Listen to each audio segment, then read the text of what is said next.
we're going to go ahead and get started. We may be a minute early, but we're going to need every minute we've got. So, show of hands, how many of you have read all 66 chapters of Isaiah in preparation for this class? Yeah. Well, it was a big ask. I realize that, but I do hope you made some effort on that or listened to it on audio. I know I've benefited from listening to it on audio and trying to get some of it just to get the flavor of it. Obviously, we're going to do quite a bit of summarizing as we go through this, and I don't know how far we'll get tonight, but we've got high ambitions. We'll see. When you're thinking about Isaiah, we talked about that he's a contemporary of Hosea and Amos, and so you're going to have a lot of the same themes that you had in that, as you would expect. Now, the difference is, who was Amos and Hosea prophesying to? Israel, the northern kingdom of Israel. Isaiah is going to have a message for both the northern kingdom of Israel and the southern kingdom of Judah. Isaiah is going to start his prophesying the last year of Uzziah's reign, and he's going to continue all the way into Judah alone, the period of Judah alone. So he'll see the captivity of the northern kingdom of Israel, and then he'll continue prophesying to the southern kingdom of Judah. So you see, it mentions that he prophesied during the reign of Uzziah, Jotham, Ahaz, and Hezekiah. So quite a bit longer than Amos or Hosea prophesied. And how many chapters are in Isaiah? Very good. How many books are in the Bible? That's easy to remember those together. How many books are in the Old Testament of the Bible? 39. Interestingly, the book of Isaiah divides pretty nicely into chapters 1 through 39 and then 40 through 66. And so you've got kind of the general theme in Isaiah 1 through 39 of judgment that's coming upon Israel and Judah, and then 40 through 66, the future hope. And so that kind of helps you just kind of remember that. If you can remember, the Bible has 66 books in it, Old Testament 39, New Testament 27, and you have the same type of division in the book of Isaiah. Now, obviously, when I say that judgment on Israel, it also, in 1 through 39, has some about future hope, but predominantly judgment. And then 40 through 66 has some about judgment, but predominantly about future hope. So it's not completely that way, but it's helpful as you're looking through it on that. So I want us to think about the call of Isaiah. So I want you to skip over to chapter 6. Because in chapter 6, in the year that King Uzziah died, I saw the Lord sitting on the throne, lifted up, and the train of his robe filled the temple. And he sees this awesome spectacle, vision of God's glory and grandeur, and cherubim and seraphim, and you see these things, and he's overwhelmed by this. And he says, "Woe am I undone, because I'm a man of unclean lips." And does anybody know what happened at that point? He says, "I'm a man of unclean lips." In other words, my mouth can't take the message of the Holy One of Israel. And what happens at this point?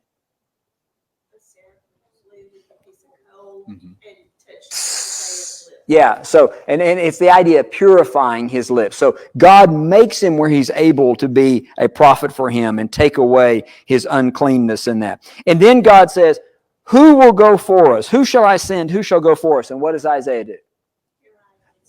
Yeah, I'll do it. Well, what's his mission going to be? He doesn't even know at this point, does he? Don't you love it when there's a servant that says, "Hey, whatever I can do, I'll do. I don't even have to know what it is first. You just tell me if you think I can do it, I'll try it." Isaiah has that spirit. I love Isaiah's spirit. Like most of the prophets, his task is not going to be a pleasant one. So let's look at this task briefly. And God says, "Go and tell this people," verse 9, "keep on hearing, but do not understand. Keep on seeing, but do not perceive. Make the heart of this people dull and their ears heavy, and shut their eyes, lest they see with their eyes and hear with their ears and understand with their heart and turn and be healed." What would God like for Israel to do? Yes, but they won't, because they refuse to hear. And as a matter of fact, the more that you preach to them, the more that you warn them, the more they cover their ears. And God says, "So I'm not going to leave them without excuse. I'm going to warn them. Isaiah, you go and you tell them. and you warn them, but they're not going to listen. And Isaiah says, well, how long? How long do I have to do this? If they're not going to listen to me, how many times do I have to tell them? I think you're going to have to turn it off. How long? Until the cities are laid waste. Mm-hmm. In other words, all the way up till the time of destruction, until they're without inhabitants and houses without a man, until they're utterly desolate. And so that's the task that Isaiah has, is to go all the way up until the point that they're destroyed and warn them and try to get them to see, even though God knows they will not listen. Any thoughts, comments on chapter 6 or Isaiah's call or questions about? Sounds like Moses and Pharaoh. Yeah, that's exactly right. God knew exactly what Pharaoh would do, harden his heart. That's very, very good point. So something you just said I think is interesting, and it's that we talked about how much, in fact, proportionally, I think there's a lot more hope talked about in Isaiah than what we talked about with Amos and Hosea. And yet, it's not generally speaking hope for them, like the ones he's speaking to. It's talking about a future hope. And so it's an interesting mix because you're talking about, like, here's judgment, and this judgment's basically certain. But there is hope. It's just, unfortunately for them, it's not hope for them. Yes. They won't get to experience it on earth. So as we try to summarize this book, we're probably not going to emphasize a lot of the message that we saw in Amos or Hosea, since we've kind of already covered that, even though Isaiah deals with those same messages. We'll hit on it some. But what Isaiah does probably more and better than any other prophet is emphasize the messianic hope. And so we are going to try to camp out on some of the passages that talk about the coming of the Messiah that will be in the future. So let's back up, and we're going to look at the first 12 chapters and notice some of the themes that come through these. And we're going to break this up into maybe subject matter. And one of the major themes in the first 12 chapters is the wickedness and judgment that comes on Israel and Judah. And as I mentioned, we've already kind of covered that, at least for Israel, in looking at Amos and Hosea. But we'll notice just a few things here. So if you, well, I lost my notes. This is what happens. All right. If you look at verse 2 of chapter 1. Hear, O heavens, and give ear, O earth, for the Lord has spoken. I have nourished and brought up children, but what have they done? Who do you think he's talking about? Yeah, Judah and Israel. The ox knows its owner and the donkey its master, but Israel does not know my people. Or does not know my people, do not consider. And so here's how God feels about it. You know, I've nourished you, I've brought you up, and yet you've rebelled against me. Even the animals don't do that. Even the animals don't do that. Verse 5 and 6. The whole head is sick, the whole heart faints. The soul, from the sole of the foot even to the head, there's no soundness in it. In other words, your wounds are incurable at this point, it seems. Now, they could repent, but it doesn't seem like they're going to. So verse 7, your country is left desolate, your cities are burned with fire, strangers devour your land in your presence. Verse 9, unless the Lord had left us a very small remnant, we would have become like Sodom and we would have been made like Gomorrah. Even in this, so God says, because your wickedness, destruction is coming, but there'll be a small remnant that will be spared. Why? Why would a small remnant be spared? That's right. We still have a promise coming through these people. If God utterly destroys them, then the hope of the Messiah is lost. The hope of all nations being blessed is lost. We need at least some of them to survive. And God says, I won't forsake my promise. I won't forsake my promise, but I will punish their iniquity. In this, through verse 10 through 20, there's this section where God talks about, yeah, you worship me, but it's just a vain ritual. And it disgusts me. And that's a very important lesson for us. When we come to honor God by offering something that's inconsistent with our life, that's we're just going through the motions, our heart's not into it, it's sickening to God. And so God makes the point, don't don't bring this stuff to me. I don't want any more of this. Close the doors. I'm not interested in this at all. And he says, your hands are full of blood. And there's this picture of them, oh God, raising their hands. And what God sees is he sees the stain, the blood stain still on their hands from the murders that they've committed. Oh no, we love you. We're worshiping. And God says, I won't have that. I won't have that. You know, but to talk just something about this, I think is impressive to me, or maybe we want to keep in mind, is he's not accepting this worship. And why is he not accepting this worship? We just said it, but why? It's not genuine, right? It's not genuine. They're doing it. They're doing the things he asked in some ways, but it's not genuine. Their hearts aren't with him. They're not really his people. And so what he says is, if you're not really going to be my people, I'm going to treat you like you're really not my people, right? And maybe even more harsh because they were supposed to be. Mm-hmm. So then the question becomes, and we'll see how this gets answered later on, so I'm not going to spoil too much, but it's like, what would worship look like that would be acceptable to God? What kind of people could offer that kind of worship? What would have to happen in order for that to be the case? And Isaiah is going to answer some of that as we go through. But we see here at the very beginning, it's like what they're doing is not acceptable. It's going to lead to them not being his people. Yep. And so we're going to have to fill that void. And so the instruction is, wash yourself, verse 16. Make yourselves clean. Put away your evil doings from before my eyes. Cease to do evil. Learn to do good. Seek justice. Reprove the oppressor. Defend the fatherless. Plead for the widow. Come and let us reason together, says the Lord. Though your sins are like scarlet, you're sick, you're wicked. But if you'll repent, they shall be white as snow. And though they are red like crimson, they shall be as wool. If you're willing and obedient, you shall eat the good of the land. And God says, I don't want to bring this upon you, but you've got to turn. You've got to turn and repent. And if you rebel, yeah, you will be eaten by the sword. That's right. That is right. So that's the options that Isaiah is laying before them there. Let's see. If you flip over to maybe chapter 5. Chapter 5, there's a picture of how God feels about this. We get a description.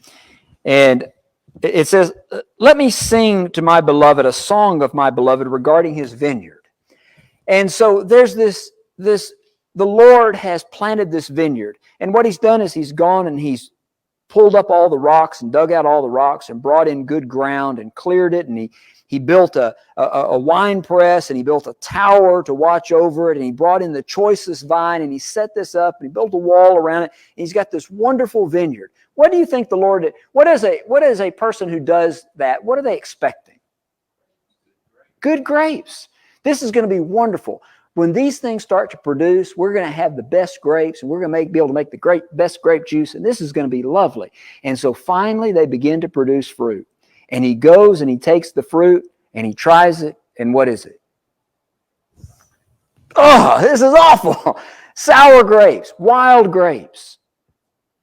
How did this happen? How did this happen that this is the problem? So here's the conclusion in verse 3. And now, O inhabitants of Jerusalem and men of Judah, please judge between me and my vineyard. What more could have been done to my vineyard that I have not done in it? Why then, when I expected it to bring forth good grapes, did it bring forth wild grapes? And so he's saying, what more could I do for you to bless you as a nation, to instruct you, to shape you to bring forth good, righteous fruit? What can you say? Where has God failed them? God hasn't failed them. And so what do you think a person would do if they put all of this work and effort into this because they wanted good grapes and all it does is produce stuff that they could get anywhere in the wild? Stuff they wouldn't want anyway. You going to keep putting effort into that? No. And God says, and that's what's going to happen to you. I'm not going to keep protecting you and building you up if this is what you're going to do. And so I'll lay it waste, and it'll be a place for thorns to grow rather than a good vineyard. Verse 20, boy, this has been quoted a lot in our day and time, and rightfully so. Woe to those, I'm in chapter 5, verse 20. Woe to those who call evil good and good evil, who put darkness for light and light for darkness, who put bitter for sweet and sweet for bitter. Every society comes to a tipping point where they no longer even acknowledge what is right and wrong. As a matter of fact, they flip it on its head and they begin to praise and honor and hold in esteem things that are wicked. And that's where God's people were. That's where Israel was at this time. We get that picture there. And we also see some other things here. And I don't know how much we're going to get into this, but he talks about their vanity. Mm-hmm. He talks about, so we talked about the idea of the vineyard. He uses the idea of the vineyard to talk about like their overindulgence. And so you see him bringing up these characteristics that they have. So they think they're, amazing. Mm-hmm. And they take what God has given them for granted. So again, these are ideas you brought up earlier that we've seen in Amos, we've seen in Hosea. And again, they're being accused of these things still, right? And so he's still bringing these things up saying, this is what's going to happen. This is part of the calling evil good. Right? Yes. It is thinking that these are things worth being praised. Like these are characteristics worth having. And they're not. So the latter part of verse 24 in chapter 5, because they have rejected the law of the Lord of hosts and despised the word of the Holy One of Israel, therefore the anger of the Lord is aroused against his people. And verse 26 through 30, he talks about that he's going to lift up the banner to the nations from afar and whistle for them to come from the end of the earth. So I will be your God and protect you if you will be my people. You have not been my people. So what I'm going to do is I'm going to stop protecting you. I'm going to go, come get them. And the nations are going to flock in to attack. And so that's the picture of what's happening. Without God as their protector, not much good can come of that. Let me mention one other thing, flipping all the way over to chapter 8 in this. You remember Hosea and his wife and his children were all used as an illustration of Israel's unfaithfulness. Isaiah, his family is going to be used as an illustration as well.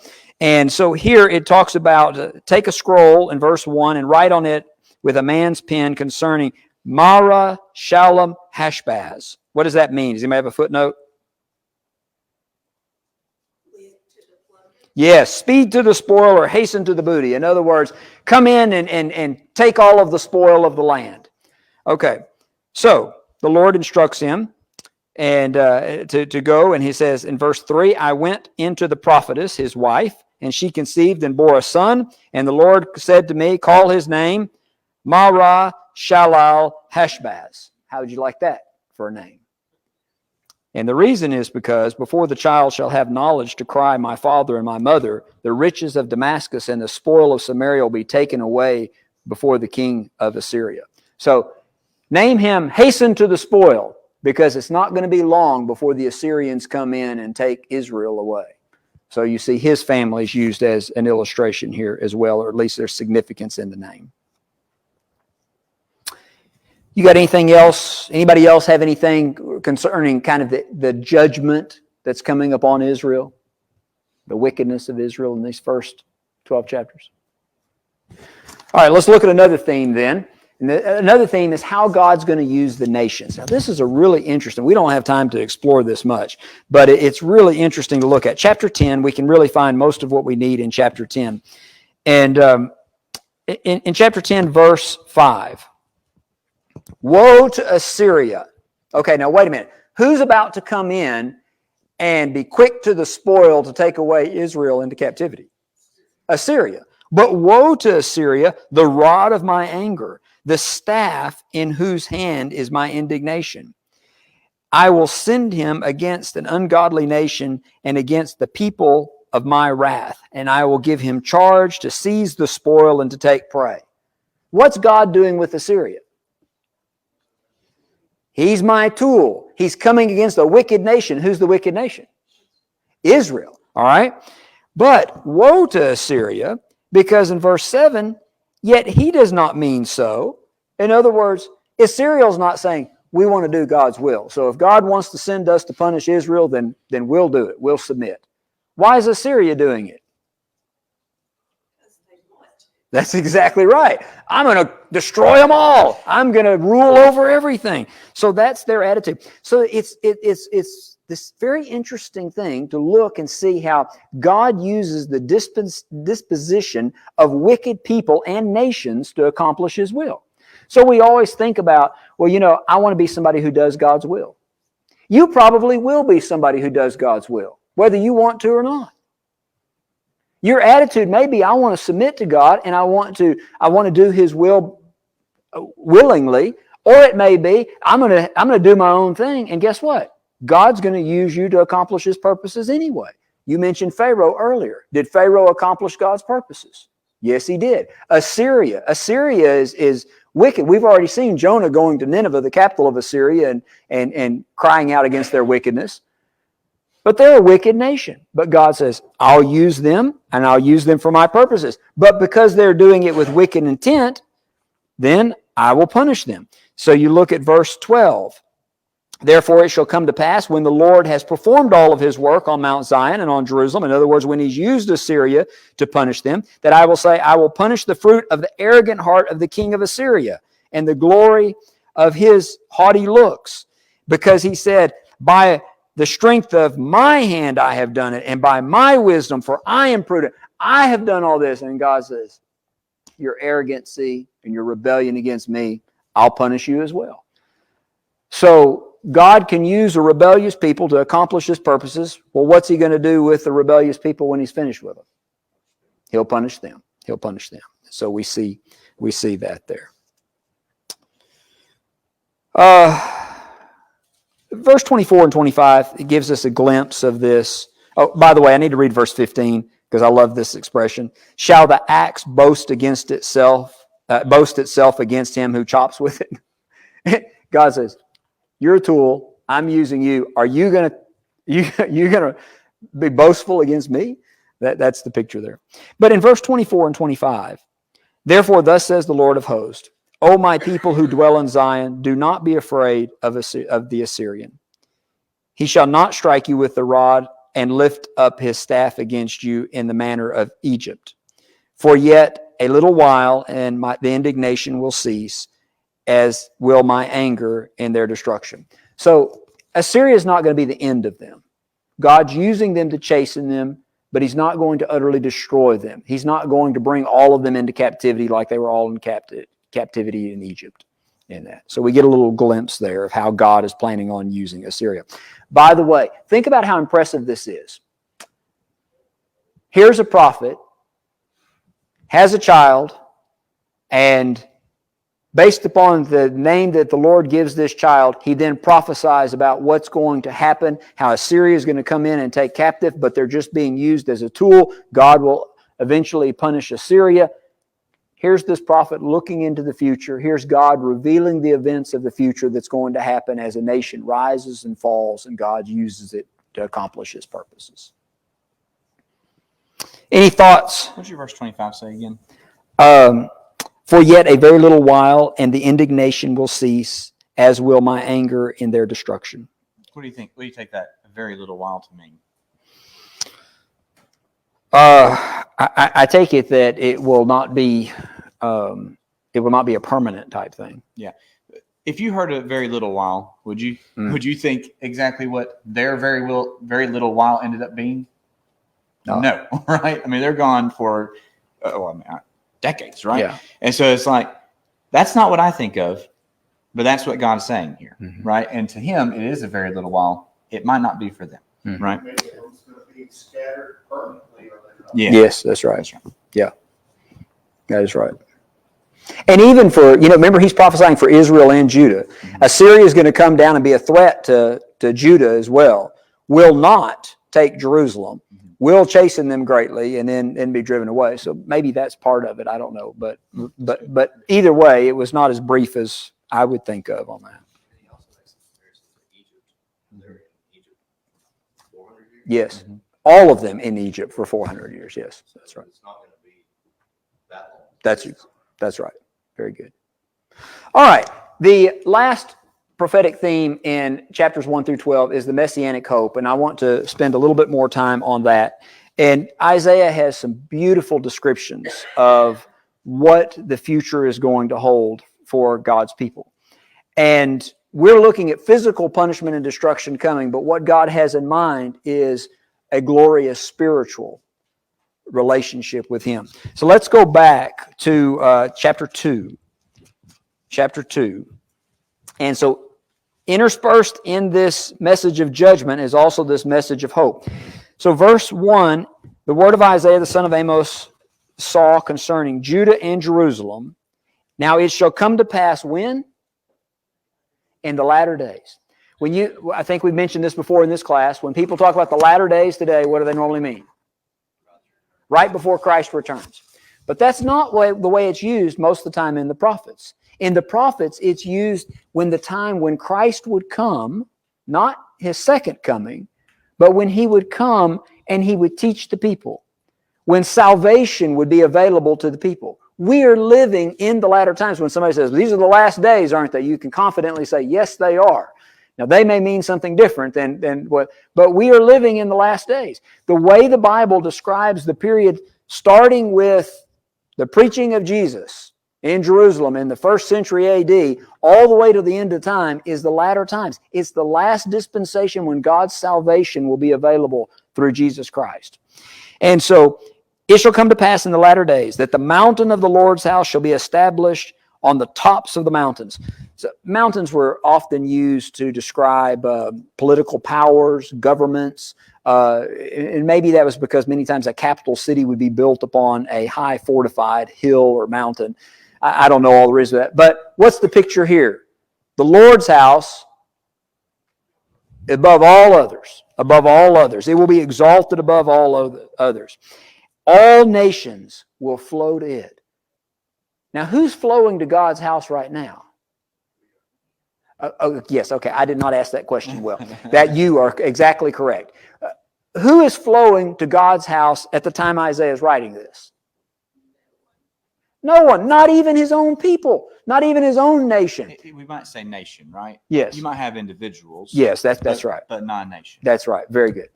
But the time will come in the latter days where all nations will flow to it. And so you correctly answered my question when I said, who's flowing to it now? All nations are. Americans are, Chinese are, Africans are, all peoples from all over the world are flowing to be part of Christ's church, of his kingdom, of his mountain. And here's what they say. Come, let us go up to the mountain of the Lord, the house of the God of Jacob. He will teach us his ways. We shall walk in his paths. For out of Zion shall go forth the law and the word of the Lord out of Jerusalem. He shall judge between the nations. He shall rebuke many peoples. They shall beat their swords into plowshares and their spears into pruning hook. Nation shall not lift up sword against nation, neither shall they learn war anymore. And someone says, that can't be talking about now. Why can't that be talking about now? Isn't Russia and the Ukraine at war? Nation against nation? So that must not be talking about now. Are all nations faithful to the Lord? Will all nations ever be faithful to the Lord? No. So when he's talking about nations, he's not talking about a political power. He's talking about peoples from all nations. This theme of beating swords into plowshares, not learning war anymore. We'll see passages later on, the wolf lying down with the lamb. People look at that and say, oh, the time will come when everybody will be at peace. There will never be a time on this earth where everybody is at peace. But there is a time on this earth when people from different nations come to be part of God's family. And they were they were former enemies, and now they're brothers and sisters in Christ. And that's the picture. Jews and Gentiles, one in Christ. Russians and Americans, one in Christ.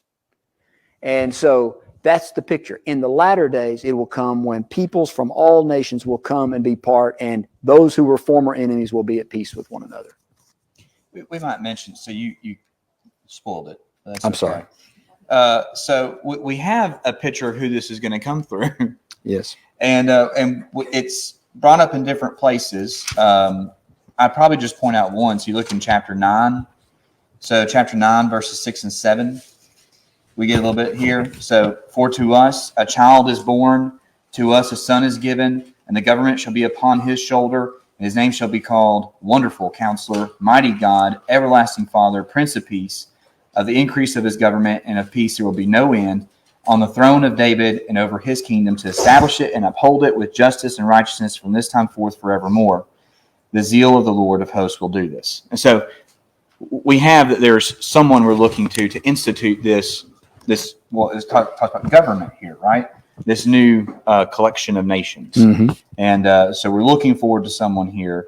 And again, there are other passages we could look at that maybe point this kind of thing out or are prophetic in some ways, like chapter 7, verse 14, maybe a couple other places, even in chapter 9. But I'm just trying to point out, we're looking for someone to spearhead this. Yes.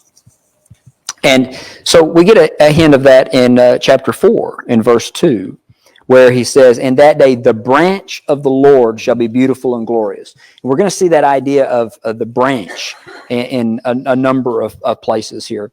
If you look in chapter 11, verse 1, "There shall come forth a rod from the stem of Jesse, and the branch shall grow out of his roots." Okay, what God is about to do to Israel, imagine Israel is a tree, and he's about to cut down the tree because of their wickedness, and you got a stump left.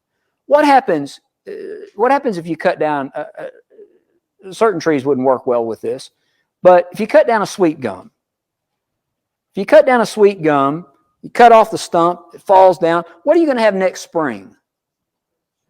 Out of that stump, that stump that looks dead, there's going to be a shoot that comes up, a branch, and that tree is going to regrow from that shoot. Well, what God is saying here is because of Israel's wickedness, the nation is going to be cut off, but there'll be a branch that'll come from David, and it will reestablish this tree, and this time the tree will be my people. Well, why is it important it's from David? Yes, right. We have promises to David. And we've been keeping track of that all along the way. And it's reminding us those promises are still in effect. Like that's still going to happen. And so I think in both passages we mentioned, it's brought up David or Jesse. Yes. Now listen to the description of this king, this one who's going to come and reign. "The Spirit of the Lord shall rest upon him," verse 2, "and understanding." Excuse me. "The Spirit of the Lord shall rest upon him, the Spirit of wisdom and understanding, the Spirit of counsel and might, the Spirit of knowledge and the fear of the Lord.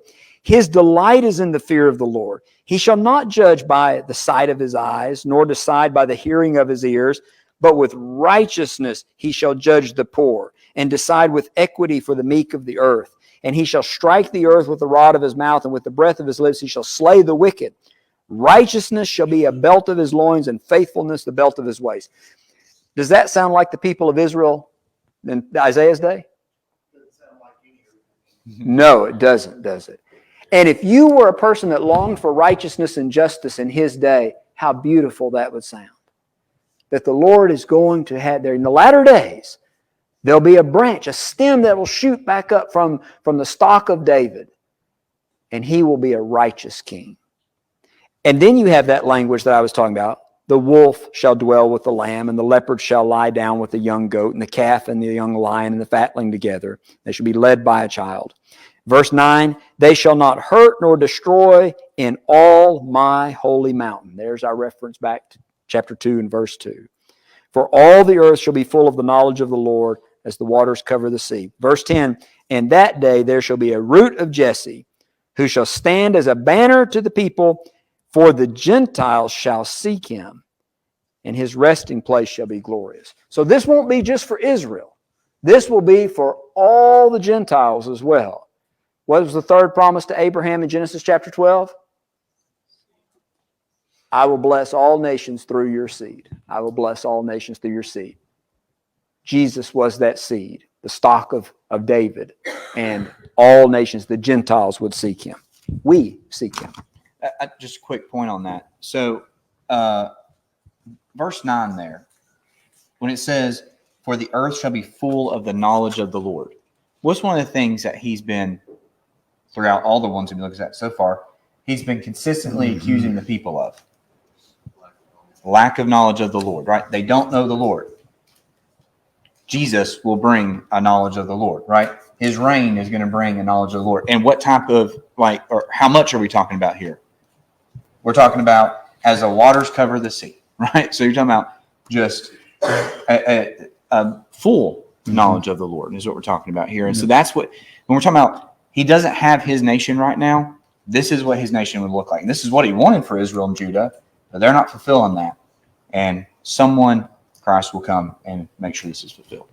So we saw hints of this theme in Amos and Hosea, but Isaiah really brings it out and develops it. And we get some clues about the Messiah a little bit later on in the book of Isaiah that we wouldn't get anywhere else, that give us maybe greater anticipation and greater hope of the Messiah coming. And you can understand when we get to the New Testament, Isaiah is quoted from so frequently because he has so much to say about the blessings that are in Christ. And specific things. Yes, that's right. Anything else about the Messianic hope in the first 12 chapters? Neat how Jesus used that verse 6, wolf shall dwell with the lamb. He choosing his own apostles, the tax collector and the zealot, Yes, because those were natural enemies, that's right. and yet they become one. That's right. Good point. All right. Let's move on to the next section, 13 through 27. And we can be pretty brief on this. It's God's judgment on the nations. Now, we've seen this a little bit too. God is not just the God of Israel. He's the God of all people. He made all mankind. And we may get lost in this part of the Bible and think, well, God just cares about Israel and Judah. But that's not the case. We saw that God cared about the Ninevites. That's why he sent Jonah to tell them that destruction was coming. And he gave them an opportunity to repent. But he cares about all nations. And we see that he is aware of the sins of all nations. And he will not let that go unpunished. So you notice in chapter 13 and verse 1, the burden against who? Babylon. So here is the message about Babylon. We don't have time to look and think a lot about the world history at this point, but Babylon is just a little speck of a country right now. They're not a major empire. They're not a major player in Isaiah's day. Assyria is the major player. As a matter of fact, Babylon was kind of in submission to Assyria at this point. And yet, God's looking into the future and he says, you know what? I'm going to punish Babylon for their wickedness. We'll read a lot more about the wickedness of Babylon as we get further into the Bible story. But at this point, we don't hardly know anything about Babylon.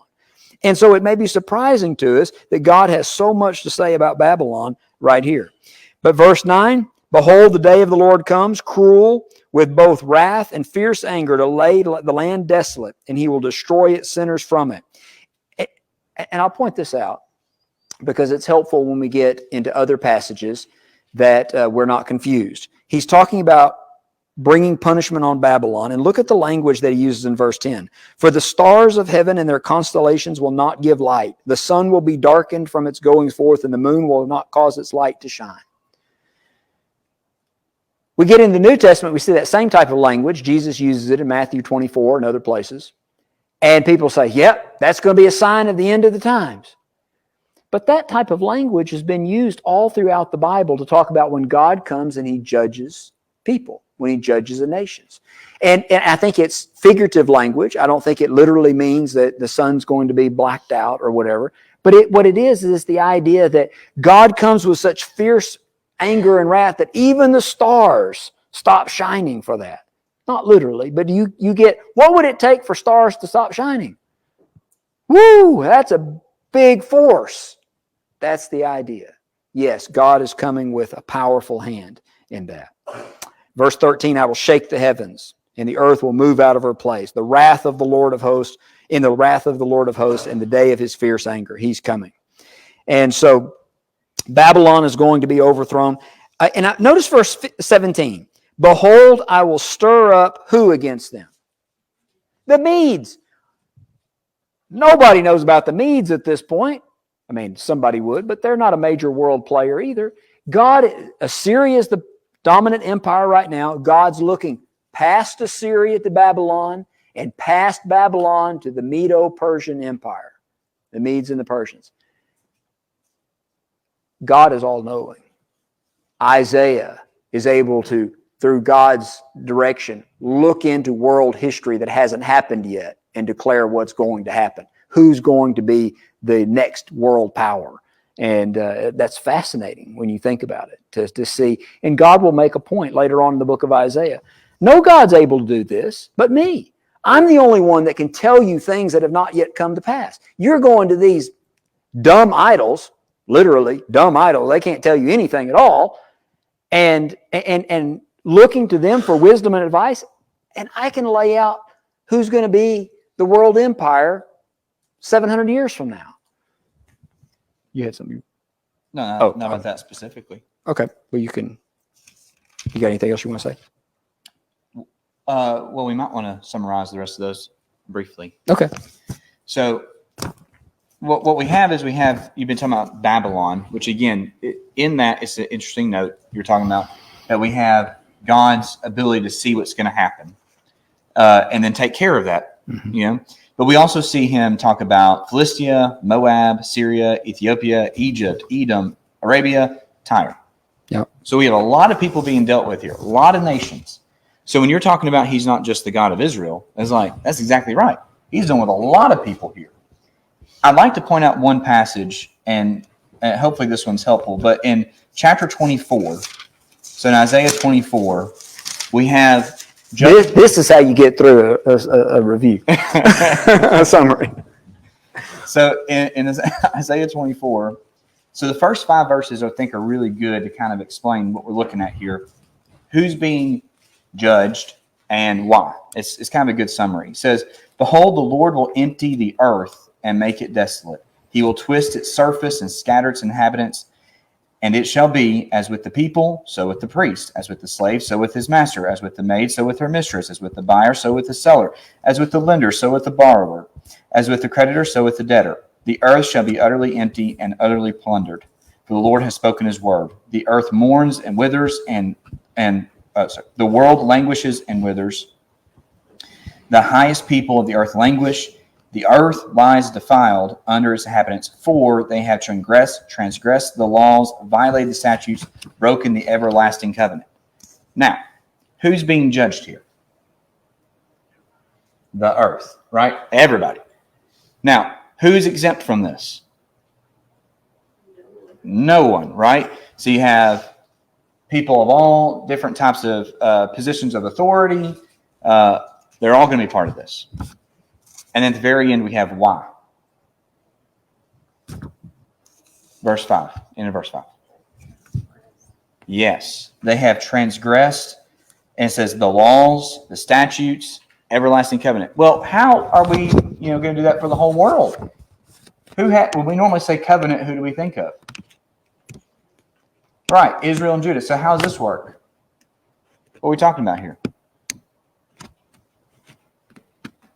Are there laws and statutes and covenants that God expects all people to follow? Was there some? Everyone violates their own conscience. That's true.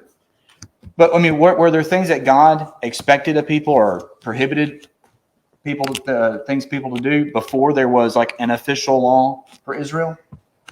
Yes.